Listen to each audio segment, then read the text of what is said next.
Greetings everyone, my name is Calvin, and recently I've been working on creating a new franchise called the Omniscient Verse. Currently I'm in the making of writing the main story known as Eclectic Ascension. This is the audiobook for Eclectic Ascension.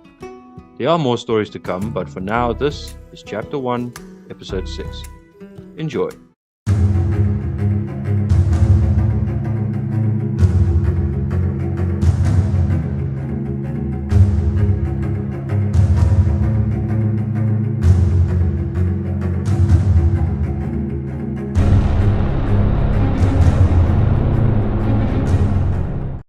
Once again, Edmin and the judge step through time and space into the next memory. As Edmin crosses the threshold, he finds himself stepping out of the humble home he once owned before his passing. He closes the door, locks it, and calls out, "Cheers, Burrus, I'll see you later." But then, he freezes. The memory of Burrus's death and the promise he made on his deathbed crashes back into him. He had forgotten. Lost in the routine of a life already gone, the weight of realization breaks him out of the memory's rhythm. Panic rising, Edmund spins around and fumbles with his keys. He tries to unlock the door, desperate to return inside to see his friend again, but the door won't budge.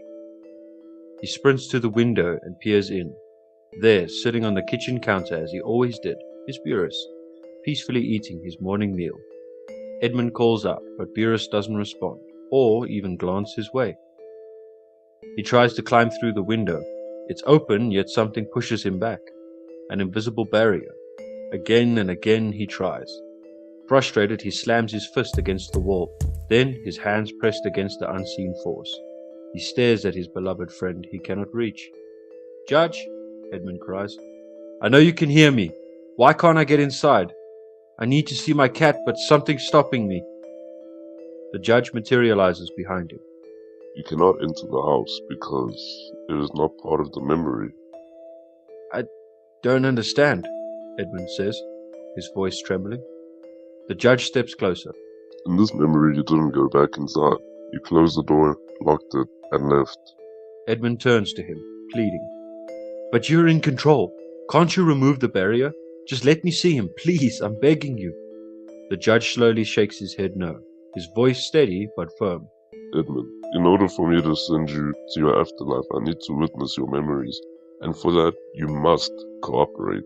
Edmund looks back towards Burrus. "I'll accept any punishment you give me, but Burrus, he was my best friend. He died the day before I did, and I made him a promise. I swore I'd find him in the afterlife, no matter the cost." The judge's expression softens with curiosity. "Is that why you died of heartbreak syndrome?"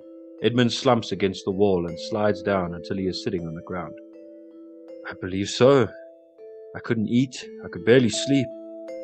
I tried to go on with my day, but the loss cut too deep. I failed him. I didn't see how unwell he was until it was too late."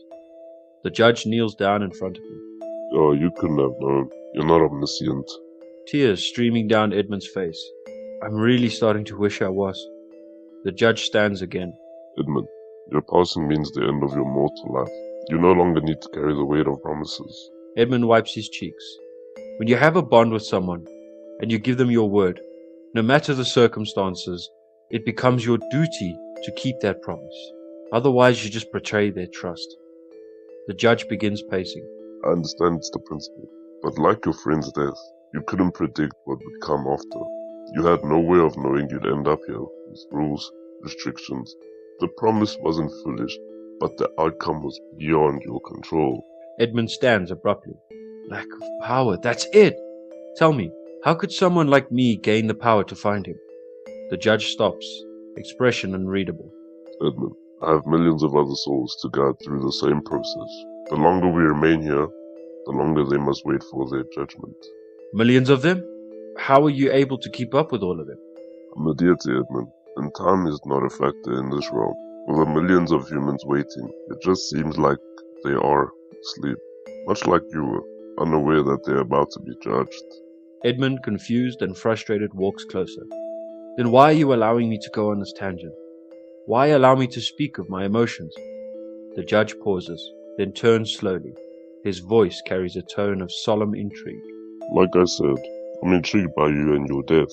Not many souls pass from heartbreak syndrome. It shows the depth of your emotions, the strength of your bond with this feline friend of yours. It's uncommon, even in my vast experience. Edmund steps closer, his voice softening. Then, at least tell me, where is his spirit? Is he at peace? Did he make it to a good afterlife? The judge sighs. I don't know. I do not judge animals. My task is to guide human souls. Edmund pauses, the weight of that truth settling. So I have no say? I'm just supposed to roll over and expect that my promise is meaningless? The judge gently places his hand on his shoulder. I'm sorry. There's nothing I can do. But if the proceedings go well, you may still end up in the same afterlife as him. That thought stirs something in Edmund. Hope. He nods. Then let's keep going. The judge vanishes in the blink of an eye. Edmund turns towards the city of Sentia, taking his first step forward. He is willing to face whatever lies ahead, but not ready to let go of his promise. Not yet. The burden is heavy, the road uncertain, but Edmund does not falter. He marches on. Thank you for listening. I hope you've enjoyed today's story. And if you're liking the story so far, please feel free to like and subscribe. And if you're interested in keeping up with the Omniscient Verse, hit the notification bell so that you don't miss an episode. Until next we meet, stay safe and farewell.